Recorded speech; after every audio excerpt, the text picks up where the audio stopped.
berpikir filsafat kayak saya, karena dasarnya nggak diajarkan, tiba-tiba saya mengajarkan gaya menyelam. Assalamualaikum warahmatullahi wabarakatuh. Waalaikumsalam warahmatullahi wabarakatuh. Baiklah, kami dari kelompok 5 akan mempresentasikan atau menjelaskan yang terhormat Bapak Syarif Syamsuddin selaku pengampu mata kuliah Etika Politik dan Pendidikan. Di sini saya dari kelompok 5 akan menjelaskan atau memaparkan penjelasan tentang hasil makalah kami yang berjudul Pendidikan Islam pada Era Politik Etis yang akan disampaikan oleh Mbak Vicky. Aku dapat. Baiklah, awal mula pemberlakuan politik etis. Van Deventer adalah orang yang pertama kali menyampaikan gagasan tentang hutang budi negara Belanda kepada rakyat bumi putra. Gagasan tersebut menjadi benih bagi lahirnya politik etis yang juga disebut sebagai politik balas budi, dengan tujuan utama untuk mengangkat taraf kehidupan rakyat bumi putra di Hindia Belanda. Pada tanggal 17 September 1901, Ratu Wilhelmina menuangkan panggilan moral padi dalam kebijakan politik etis yang terangkum dalam 3 program utama, yaitu yang pertama irigasi, yang kedua imigrasi, yang ketiga edukasi. Yang pertama irigasi, yaitu program untuk memperbaiki pengairan pada lahan-lahan pertanian rakyat bumi putra dengan membangun bendungan dan jalur-jalur pengairan. Yang kedua imigrasi, yaitu program untuk pemerataan penduduk dari Pulau Jawa yang padat menuju daerah-daerah luar Jawa yang masih jarang penduduknya. Yang ketiga edukasi, yakni program untuk meningkatkan taraf pendidikan rakyat bumi putra dengan pemerataan kesempatan belajar dan pendirian sekolah-sekolah rakyat. Namun kebijakan pertama dan kedua disalahgunakan oleh pemerintah dan membangun irigasi bukan untuk mengairi lahan-lahan persawahan milik rakyat, melainkan untuk perkebunan Belanda sendiri. Pengaruhnya begitu penting dalam pengembangan dan perluasan dunia pendidikan dan pengajaran di Hindia Belanda. Dalam hal ini, keuntungan yang dirasakan oleh bangsa bumi putra adalah mereka mendapatkan kesempatan yang lebih luas untuk bersekolah. Menurut L. politik etis telah menjadi kebijakan yang bertujuan memperluas kekuasaan Belanda di seluruh wilayah Hindia Belanda menuju pemerintahan sendiri di bawah Belanda menurut model Barat. Keinginan untuk membentuk model masyarakat Barat melalui kebijakan pendidikan bagi rakyat bumi putra itulah yang sebagaimana akan kita lihat membuat Belanda menerapkan kebijakan yang dualistis dalam kerangka politik etisnya dengan cara membedakan perlakuan antara lembaga pendidikan yang didirikan oleh Belanda dengan lembaga pendidikan khas Nusantara seperti pesantren. Untuk poin yang kedua akan disampaikan oleh Mbak Ayu. Kebijakan pendidikan pemerintahan Hindia Belanda. Tak kala program pendidikan dalam kerangka politik etis dilaksanakan pemerintahan kolonial Belanda. Belanda sempat mempertimbangkan untuk memanfaatkan tradisi pendidikan rakyat yang sudah ada sebagai dasar dalam mengembangkan pendidikan mereka dalam kerangka politik etisnya. Pada masa inilah rakyat bumi putra yang sebelumnya hanya memiliki kesempatan untuk belajar di sekolah-sekolah tradisional mulai mendapat kesempatan untuk belajar di sekolah-sekolah pemerintahan. Tapi kebijakan pendirian sekolah modern ala Belanda tersebut bukannya tanpa tanggapan negatif dalam pandangan para tokoh pendidikan Islam. Dalam hal ini Belanda dinilai lebih berpihak kepada sekolah-sekolah yang didirikan tinimbang lembaga pendidikan tradisional yang lebih dulu ada di Nusantara. Pemerintahan Hindia Belanda mengeluarkan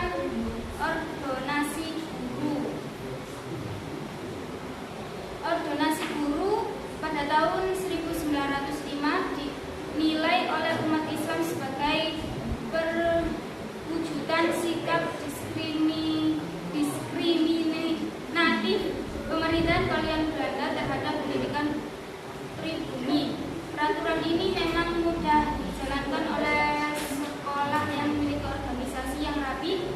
tapi tidak dengan guru agama Islam.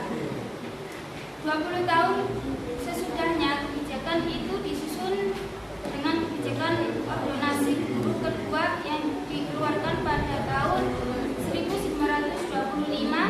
Berbeda dengan yang pertama, ordonasi guru ini hanya mewajibkan para guru agama untuk melapor diri. Kedua kebijakan itu memiliki fungsi dan tujuan yang sama, yaitu dijadikan media oleh pemerintahan kolonial Belanda untuk mengawasi dan mengontrol sepak terjang para pengajar dan pengajar agama Islam. Pada akhirnya, ordonasi guru kehilangan urgensinya dan betapapun terpaksa menghilang dari peradaban. Sekolah-sekolah swasta, peraturan ini juga mendapatkan bahwa para guru yang akan mengajar di sekolah swasta yang bersubsidi maka harus memiliki izin kepada pegawai distrik setempat. Ordonasi ini juga dimaksudkan untuk mencegah pengaruh politik pada sosial-sosial swasta yang disebut sekolah liar. Kolonial Belanda, kebijakan-kebijakan yang dikeluarkan oleh pemerintah Hindia Belanda tampak sekali berpotensi untuk menghambat laju perkembangan dan perkembangan pendidikan. Kenapa kok itu? Sudah kadung pada di sini ambil kursi dulu. Demikianlah kebijakan-kebijakan ini akhirnya dapat mempengaruhi perkembangan pendidikan Islam, juga menghapus peran penting umat Islam di Indonesia, karena dalam beberapa kasus guru-guru agama sering dipersalahkan dalam setiap gerakan-gerakan melawan kristenisasi dengan alasan ketertiban dan keamanan. Guru-guru agama tersingkir dari dunia pendidikan sehingga peran diambil alih oleh misionaris Kristen. Demikianlah sejak abad ini pendidikan Islam mulai mengembangkan model pendidikan sendiri yang berbeda dan terpisah dari pendidikan Belanda. Yang sekarang ini kelihatannya cenderung ke sistem pendidikan umum.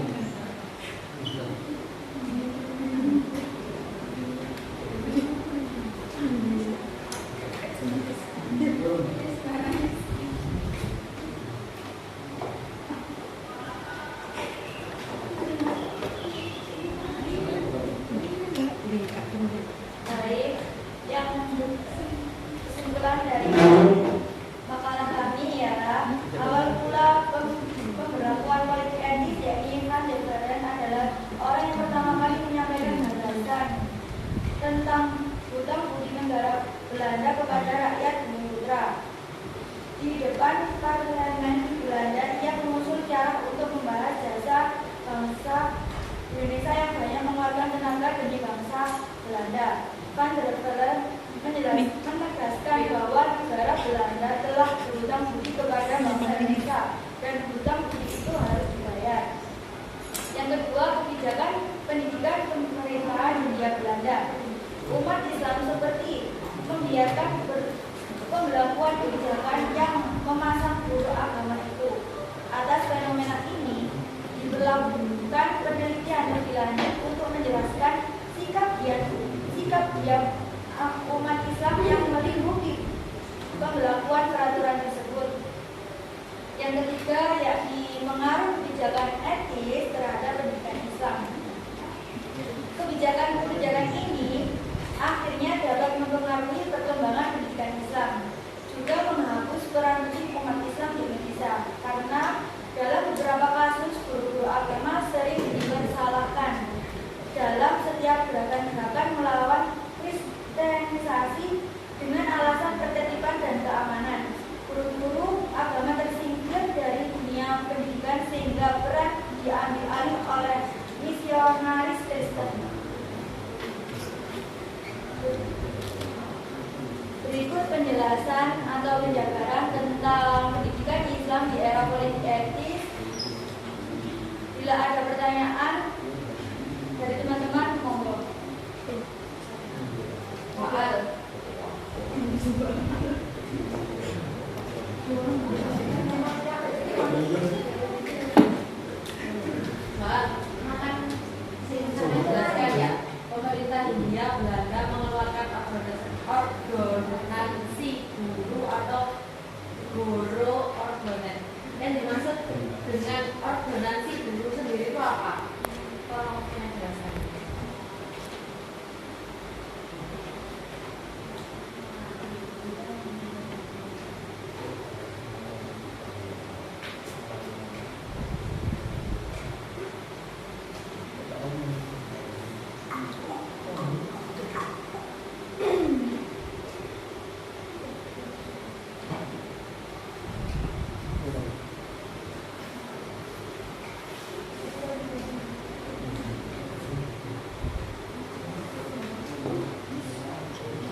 Apa itu Mak? Ordonansi guru Mak.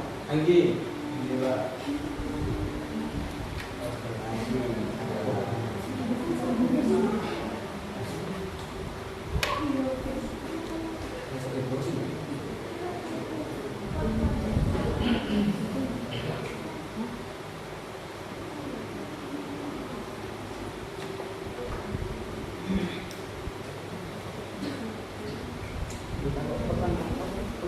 Pengertiannya tak apa?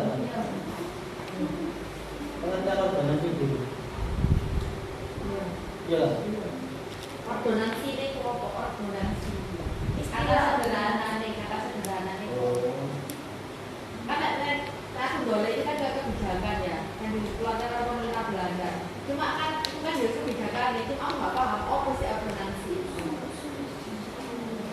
Ordonansi berarti kan tidak ada.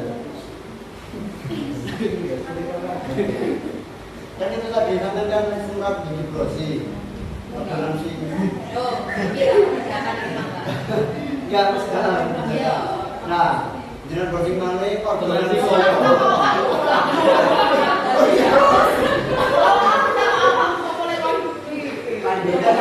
memberikan saran yang mudah. Kan Anda kan bisa belajar otodidak. Kenapa kok tahu? Aku kan nggak tahu ordonansi apa. Sampai nanti pulang ini kok doa kan aku ya bro. Ada aku. Brosi tak sampai nonton enggak? Enggak, tapi teman-teman melihat pemakaran. Iya.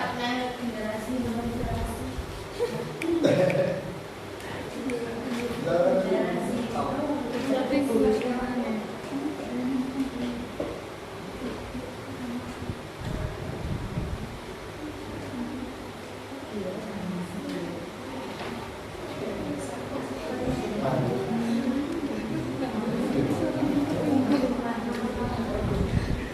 Mungkin itu ya Mas Karena mungkin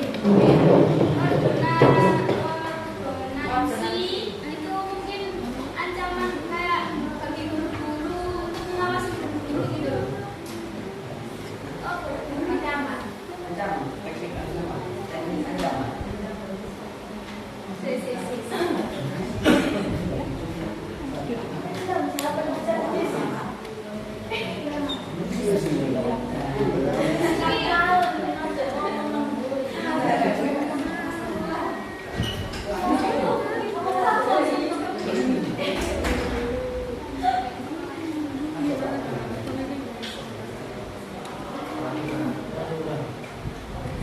Peraturan guru yang dikeluarkan belajar implementasi ruang gerak bagi ulama bagi lembaga pendidikan juga. Duh, bro nggak sabar. Padahal itu terbang nih loh. Ordonansi itu peraturan guru. Peraturan pemerintah Belanda, tidak Belanda, kepada yang ditujukan kepada pendidikan di Indonesia, para ulama, guru, untuk menekan perjuangan. Berarti arti kata ordonansi Peraturan. peraturan. Ya. Iya tahu di Brosi. Oh, Brosi itu kebijakan jenenge itu peraturan. Ada peraturan. Katanya Pak Wali ini peraturan. Mau menambahkan sedikit ya. Dalam sistem ordonansi tersebut, semua guru atau bisa disebut kiai atau ulama yang melakukan pembelajaran.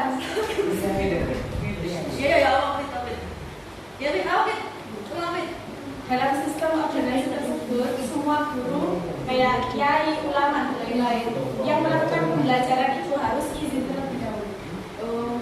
Jadi itu kebijakan ordonansi guru tersebut. Ya peraturan. Ya, harus izin mau melakukan pembelajaran itu Izin Belanda. ya.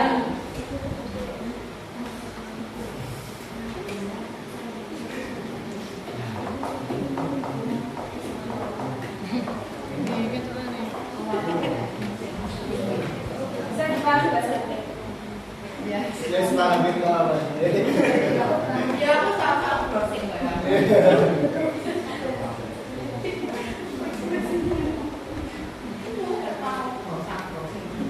Apa sih?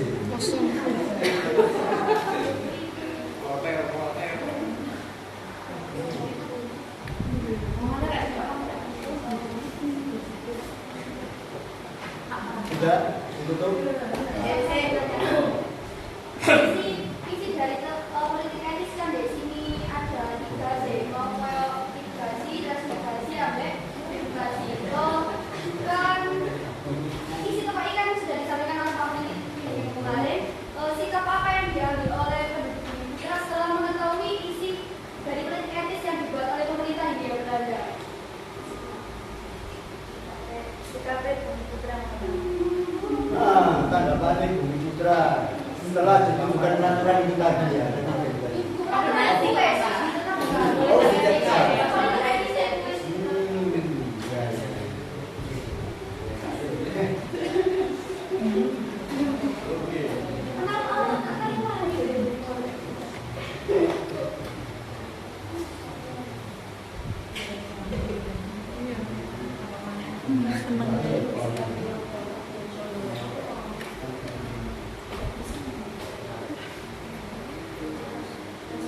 Sebentar, mata kuliah ini juga harus memiliki dasar. Apakah dulu sebelum diajari etika politik pendidikan ada sejarah pendidikan Indonesia? Sejarah pendidikan Islam itu bicara global tentang bagaimana pendidikan Islam itu di dunia Islam. Untuk bisa memahami secara menyeluruh tentang politik pendidikan, sampai juga harus mempelajari tentang sejarah pendidikan yang pernah yang ada di Indonesia. Tanpa ini, maka keilmuan sampean akan mengambang dan kurikulumnya jelas harus ditinjau kembali. Jelas saya kaget ketika sampean menyampaikan bahwa tidak ada mata kuliah mengantar filsafat untuk memahami bagaimana cara berpikir filsafat. Bagaimana mungkin saya sampean mempelajari Al-Kindi, sedangkan dasar-dasar filsafatnya seperti apa itu pemikiran Plato, seperti apa pemikiran Aristoteles, ini masih belum sampean ketahui. Saya bertanya kepada sampean, apakah pernah diajarkan tentang sejarah pendidikan Indonesia? Enggak ada ya? Maka pembahasannya akan menjadi panjang dan kemudian untuk membuat sampean mengerti, saya harus bicara lama. Kemarin ketika berbicara tentang dengan Bulan, saya minta pendapat. Bulan, bagaimana pengajaran yang baik? Pengajaran Bapak terlalu lama. Saya berterima kasih atas kritik itu. Tetapi jika saya bersingkat, nggak apa-apa Bulan.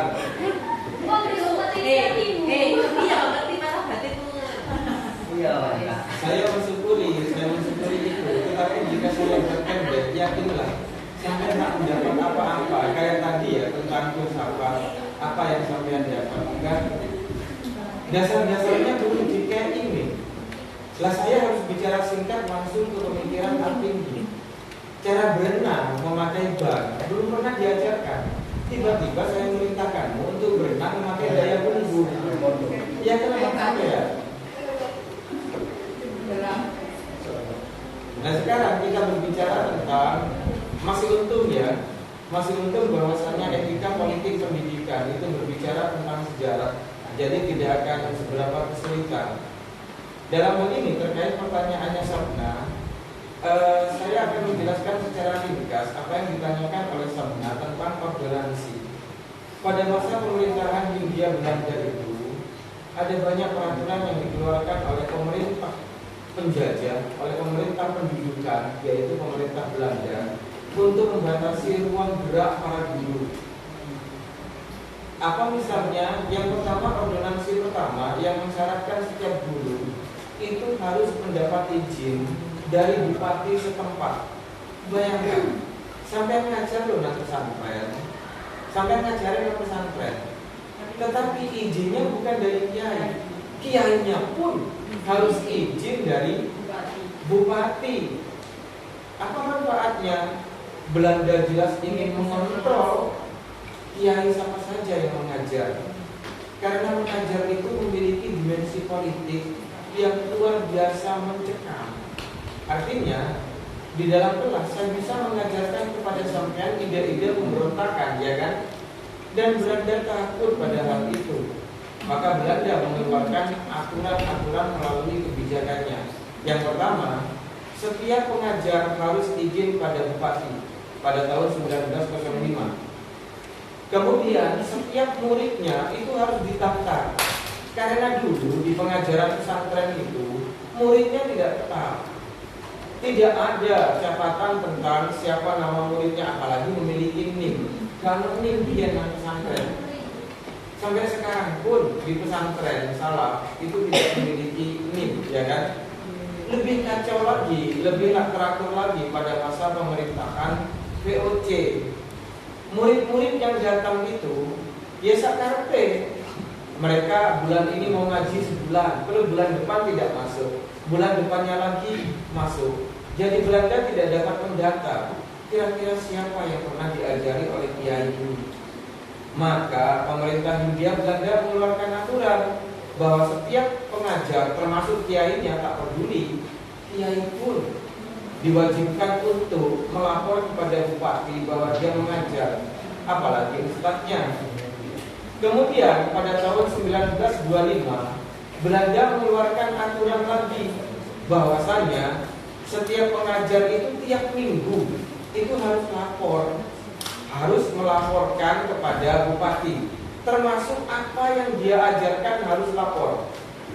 Dia ngajar nopo itu harus lapor, sehingga pemerintah Belanda tahu, oh ustadz ini berpotensi untuk menimbulkan pemberontakan terhadap Belanda karena dia mengajarkan tentang fikih politik. Oh ustadz ini ustadz yang patut disayang ini, karena Ustadz Anggi hanya mengajarkan ibadah, cara bersuci, aman kan? Ya toh? Sedangkan Rahmat mengajarkan tentang nilai-nilai jihad. Allahu Akbar.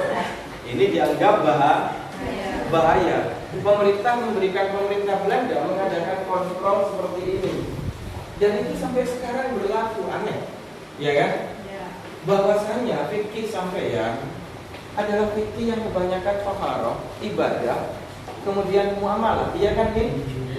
Padahal di dalam Islam itu ada fikih namanya fikih siasah, fikih politik, kemudian fikih dusturiyah, fikih undang-undang, kemudian ada fikih fikih jinayah, hukum pidana. Mengapa tidak diajarkan? Pertanyaan saya. Jinayah diajarkan di MA? Ya. Iya, emang hukum potong tangan juga. Karena di rumah saya ada kitab takrib. Oh, itu. Bukan kitab, dalam kurikulum. Oh, ya ada. Yang ada. Pengertiannya saja Pak, dasar-dasarnya. Gimana? Pembagiannya. Ada. Ada. Fikih jinayah ada. Ada. Iya. Ada. Ada jinayahnya juga. Tentang hukum-hukum Islam rajam, kisos, iya. Diterangkan di sana, iya. Nah, ini oleh pemerintah Belanda mengajarkan seperti ini berbahaya. Karena Belanda memiliki kitab undang-undang hukum sendiri. Saya nanti akan mencoba menilai ya, kitab fikih untuk sejak kapan? MTS ya. MTS dan MA sudah ada jinayah. Saya nanti juga akan mencoba menilai sejauh mana pelajaran ini memberi pengetahuan kepada umat Islam tentang hukum-hukum Islam itu sendiri. Halo. Nah, itu berlanjut sampai sekarang. Mengapa kok fikih yang ditekankan itu yang paling banyak diajarkan adalah ibadah, taharah? Karena ini pelajaran-pelajaran aman, paham aman ya. Amin. Siapa nama Tajuddin? Anggi. Jika engkau seorang presiden, lebih aman mengajarkan pada mereka itu politik atau lebih aman mengajarkan pada mereka kuliner untuk mengamankan pemerintahan? Kuliner. Kasih saja pelajaran tentang makanan supaya gak ngerti politik. Dan taktik seperti ini sudah berjalan sejak era pemerintah Belanda supaya tidak timbul pemberontakan. Belanda kemudian mengharuskan setiap guru untuk memberikan laporan setiap minggu bahkan tentang apa yang diajarkan. Jangan coba-coba para kiai itu mengajarkan tentang fikih politik atau fikih siasah. Ditangkap sama Belanda, ditangkap kemudian dikurung, tidak pernah diviralkan melalui TikTok karena belum ada. Iya. Jadi dalam konteks ini kelak jika sampai menjadi bupati atau sampai menjadi kepala desa dan di desamu nanti di dasar ada madrasah, ya supaya masyarakat desamu itu tidak kritis terhadapmu meskipun engkau korupsi, Engkau korupsi dana APBD desa dipanen kabeh. Perhatikan semua kiai. Tiru pemerintah Belanda. Ya. Kiai itu ngajarin apa? Ngajarin apa kamen kiai? Saya cuma ngajarkan wudhu, ngajarkan sholat jenazah. Kiai aman. Panjen kiai patut dapat sumbangan.